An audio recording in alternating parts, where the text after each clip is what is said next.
Okay, so this next prompt that we're going to talk to is, man, this, I'm not going to lie, ladies and gentlemen, this hurts my soul right here. And I'll explain why. But, oh man, I don't even know where to start. This hurts me so deeply. But, so the next person we're going to talk about is my man, Puff Daddy.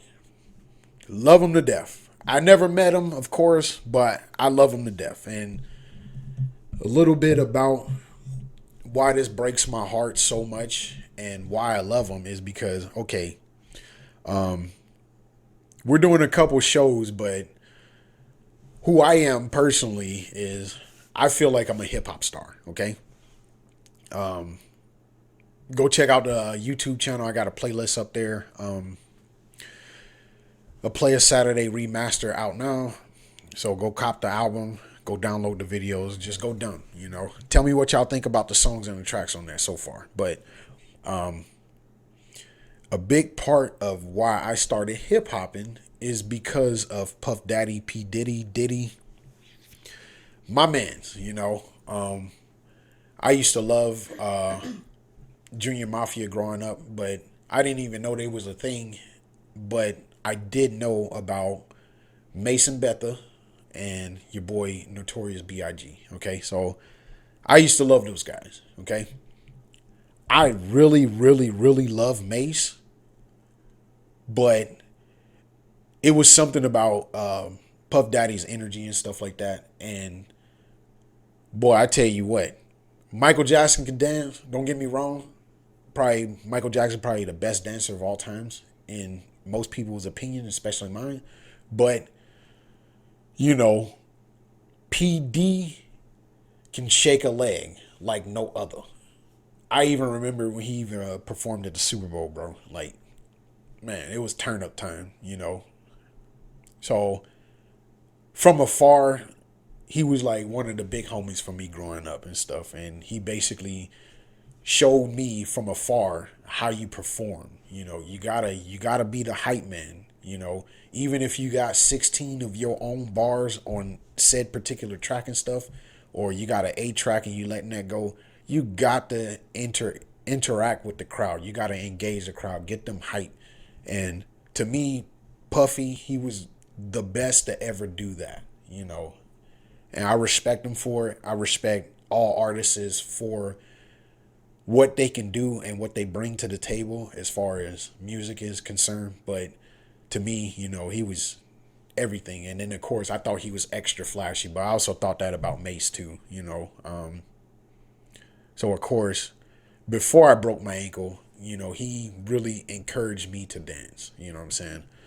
Even with my broke ankle, as you know, we did shows and stuff like that, and I tried my best to do everything, you know, to the point where my ankle swells up this big, and it's all because of him, you know. And to get into the meat and potatoes while I'm bringing this up, man, this breaks my heart so bad. Like, not only can you hear the quiver in my voice, but I'm shaking. I don't want to be doing this, but we're gonna lean on into it. You know what I'm saying? But okay, so this has actually been going on for several years. I know beyond a shadow of a doubt when I actually start dibbling and dabbling in conspiracies that this has been going on for like 5+ years, possibly even more than this, okay? Which this is crazy to me, okay? But they say that the second biggest sex trafficking ring was actually Bad Boy Entertainment, okay? Next to Epstein. The reason why I believe Epstein is first is because of how many people and how long he was doing this and didn't get caught, but just sheer how many people and how young these people were that he was doing this to. And the reason why Puffy is second on the list is because like he's more so doing this to like young adults and folks our age and stuff like that, you know, which, you know, SA is SA and SA is bad, you know, no matter what you're doing and where you come from. That's bad, you know. But to continue on, okay, so the very first accusation allegedly of this going on was actually Mariah and PD, bro. And everybody knows how I feel about Mariah as well too. Like, to me, the last great singer, and I mean like blowing notes, that we had would actually be her. You know what I'm saying? It would actually be Mariah Carey, you know. So shout out to Mariah Carey. But the reason why she left Bad Boy allegedly to go to So So Def down there in Atlanta is because of accusations against PD. I'm gonna have to cut that out, but yeah, that's big news. So that's why I said possibly even more. So this was going on in the 90s while we were in elementary school. This was going on, right? I ain't know that at the time, and of course, you know, when you that young, you can't really understand the outs and the ends of business, especially how we know now. You feel me? So okay, fast forward to that. How many of you like football again? So the next big case that I'm gonna talk about is J Lo and PD and the murder case of Shine. Okay. Okay. So before we go any further, for all intents and purposes of this show, we have to talk about numerology, symbology, blood sacrifices, as well as just sacrifices in general. Okay. So allegedly, which I don't know, okay, I'm just reporting everything that I know out there, okay? But so the numerology and the sacrifice slash blood sacrifice was actually during this case, okay? But a brief backstory about this case is, okay, PD took J-Lo out to the club, and, you know, of course, PD entourage was there, including a young upstart. To me, he sounded like Biggie, but it was Shine, right? And if y'all don't know who Shine is, it was the guy that whoa, that guy, right? Not the guy who was saying that, but the guy who had 16 3 times on said song. That's Shine, you know. So they all out, right? And out of nowhere, at this club, they meet Ray Lewis. So how many of y'all know who Ray Lewis is? How many of y'all like football? Ray Lewis, best of my recollection, he's from Florida, and you know he played for the University of Miami. Ended up getting drafted by the Baltimore Ravens, Baltoy, but he ended up getting drafted by the Baltimore Ravens, right? And you know, I think this was like during the offseason or whatever. And of course, you know, this was an early round exit for the Ravens and stuff like that, you know. And I guess Ray Lewis was just posted up in New York, right? So how the media reported it and stuff like that is just, you know, a couple people died at the club, and, you know, they couldn't identify the shooter yet, but they suspected it came from PD's entourage. And of course, more or less like Snoop Dogg and stuff, if your bodyguard do it, it's almost as if you did it. So this is why he's standing trial, right? Okay, bet. So now let's talk about the numerology, the sacrifice and the blood sacrifice, okay? From what I understand, allegedly, okay, this is all alleged, but okay, so the numerology is, you know, 3, 6, and 9, right? And this is kind of crazy for me because the number I even rock with is number 3. Even in the song that we produced together, you know, when I signed with the label, they gave me a jersey like Chris Paul. I said, give me number 3, right? Okay, bet. So, you know, we created that bar and stuff like that. Not only do I think it's catchy, but, you know, it was, you know, one of my favorite numbers and my lucky number and stuff like that, right? Bet. So the numerology behind it is, okay, we all know 666 is the mark of the beast, right? Okay. 999 is also 666. It's just a mirror image of the 6, okay? And 3, of course, is, you know, the Trinity, but there's like a Trinity like this, and then there's a Trinity like this, okay? And of course, the Trinity like this is what we're all striving for, you know, God. The Trinity like this is the devil, okay? So of course, that's where you get your 666, okay? Right? So 3 6s is bad, right? Bad. But the numerology behind it is, okay, so they, long story short, they end up identifying Shine as the shooter. If you look at the actual day that he got indicted and sentenced and stuff like that, if you add all the numbers up, you get the 3 and the 6, which this is crazy to me, you know. And what they were basically saying is they sacrificed Shine because why? His life is over. And that's what they're trying to say with the sacrifice. Just a plain sacrifice. If you end somebody's life, then that still counts as a sacrifice.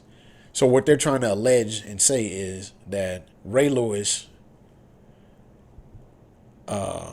J-Lo, PD, and a couple other members in Bad Boy Entertainment offered Shine as a sacrifice. Okay? So, man, no, that just hurt me repeating that. Like we're gonna try to get through it. So all that happened in the 90s, right? Of course, Biggie death, but that block right there, I can't even cover it all. Matter of fact, we're already at what 10 minutes talking about this already. So that will have to be in a whole completely episode in itself. You know, we'll probably have a series called "The Death of Pac and Biggie." You feel me? And we're gonna do a deep dive in that because there's folks even allegedly said that they're both alive still, and you know, they also allege that this is also numerology and all that stuff. This is why we have to cover in a whole separate video. You know what I'm saying? And this is why I don't feel like I'm a conspiracy theorist because, okay, what is it? Are they alive? Are they dead? What's going on? You feel me? Are they on that island that they said that they all are with left eye and everything? They all drinking margaritas? Because you know what? If they is, why didn't I get invited? Invite your boy too. But so, of course, let's continue to fast forward, right? All right. So, how many of y'all out there know who Jaguar Wright is or Jaguar Kitty Wright? You know who that is? I have no idea. Okay. So, for those of you that don't know, she's the mother of Black China, and she's been in an R&B group. I can't think about that. Somebody please leave me a comment in the description. But long story short, she's been involved in the music industry for quite some time, right? Not only that, but she's what's known as a whistleblower, okay? Now, I'm still new at this myself, but basically a whistleblower is basically somebody who's coming out with all the scandals and things of that nature that is happening right up under our nose behind closed door, especially in Hollywood or New York or whatever the case may be, right? So she's a Google search and a YouTube search away, okay?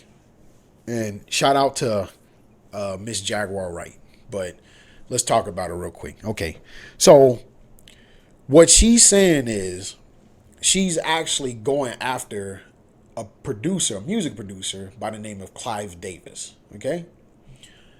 Now I don't know who this guy is, but I've seen even a couple interviews with him, and of course, you know which no disrespect to the bisexual and the homosexual community or anything of that nature, but not only is he an old man, but he's an old man that's open about being bisexual and stuff like that. And that's no disrespect to the group of people in the world. You know, if that's how you get down like that. But this is also going somewhere, right?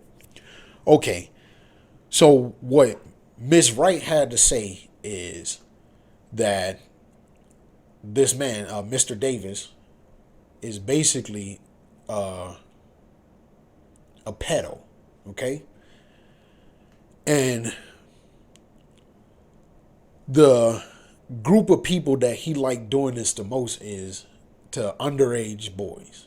Of all, you know, people to do this to, he's really doing this to underage boys, right?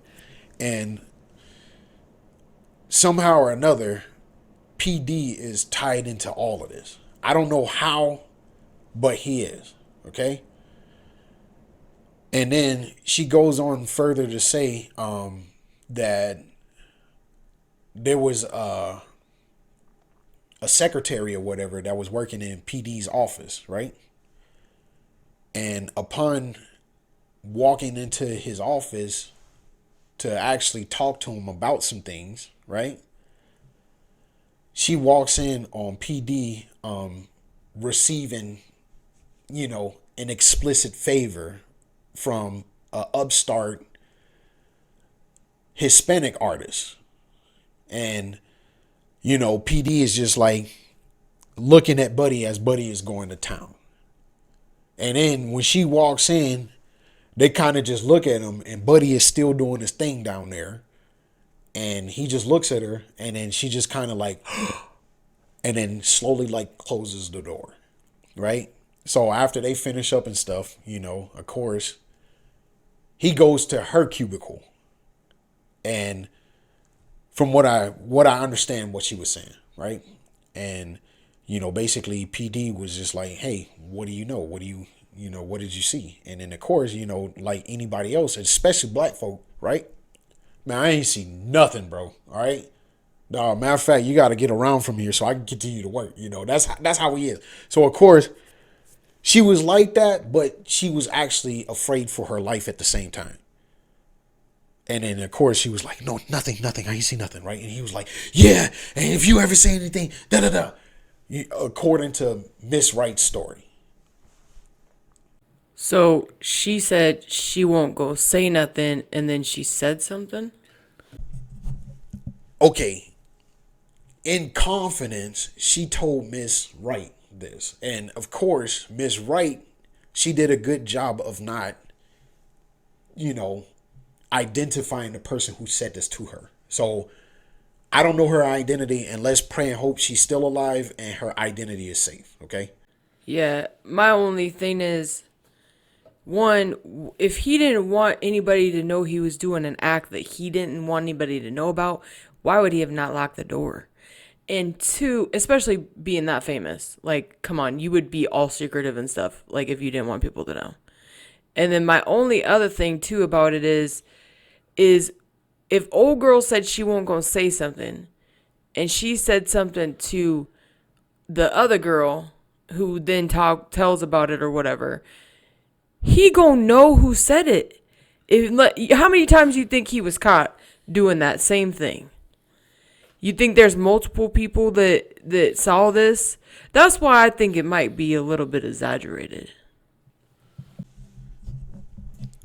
Okay, so those are valid points. I'm not even gonna sit here and trip with you. Okay, like that's why I'm almost shaking to repeat what I've heard and everything that I know about research and all of this stuff. Because I am afraid for her life. Lord, I feel like crying right now too. But I'm afraid for her life. And hopefully what we're reporting on now is not actually going to put this person in harm's way. That's I just hope and pray that she's safe. Okay, but okay, so to try to pick up where we left off and stuff like that, which this is probably going to be the last talking point in this particular segment, is the uh, the Latina singer slash dancing sensation of Miss Cassandra Ventura, aka Cassie. Go ahead. I really like Cassie. Well, and I remember when you was talking to me about this, the lawsuit, and I was like, what lawsuit? Because I was like, I don't know what's going on. But I didn't know who was actually doing the lawsuit, and I really like her. But it's got me like torn because I really like P Diddy too. So I can't really be like take a side on it, because really, I don't know who's telling the truth. I don't know why either side, like, well, I can get why he would lie if he was doing something like that, but why would she lie about it? And why would you come out this far ahead? Like, maybe she was that scared that she finally feels like she has the voice to finally come out about it. But I feel like it's probably now past the statute of limitations, like she's 37 because she's older than me. So isn't like the statute of limitations for a crime like 10 years or something like that? I mean, I could be wrong. I really don't know. But I just think there's got to be something, like why wait so long? Well, with that being said, it's I'm gonna go into detail of what she said, which is not going to take that long. Of course, not to minimize what she been through and stuff like that, but it shouldn't take too long. And to go back to your point, okay, off camera we talked about crime a lot. Okay, so another future episode that we should do is actually the statute of limitation, because okay, just think about this, right? Let's talk about Bill Cosby for a little bit, because of course, I think he's out of prison, but here recently he went to prison, and one of the things out of Mr. Cosby's mouth was, if I did this stuff, then I shouldn't be walking around. I should be in prison, right? And of course, when he said that, the prosecutor at the time, which I heard there was one prosecutor that said he wasn't going to be brought up on charges, right? And then I think that prosecutor ended up stepping down or just retiring or whatever, which is the same difference.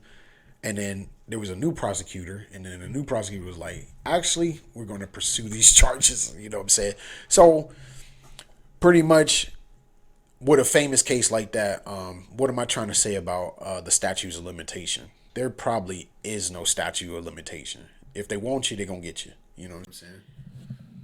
But my whole thing is too, if this is real, which like he said, and like I'm saying now, not to minimize if she, something did happen to her, and this is true. Why would she have not come forward until now if she has evidence? Because you have to have evidence to bring some kind of charge like that against somebody. So what type of evidence does she have? Because it can't just be, I said this is what happened, and then you have to have some type of evidence for it. Yeah, you're right. I mean, I feel you on that, but all right. So let's break down. Let me say this, and then let's break down everything she said. Because if this is the person I think it is, yeah, you're gonna have to smoke a cigarette for this one. Because this is wild. Because I'm not laughing at what has been allegedly done to her. I'm just saying, like, bro, you gonna have to get real comfortable, smoky one, and yeah, this is okay. So about going back to the numerology, symbology, and the sacrifice upon blood sacrifice.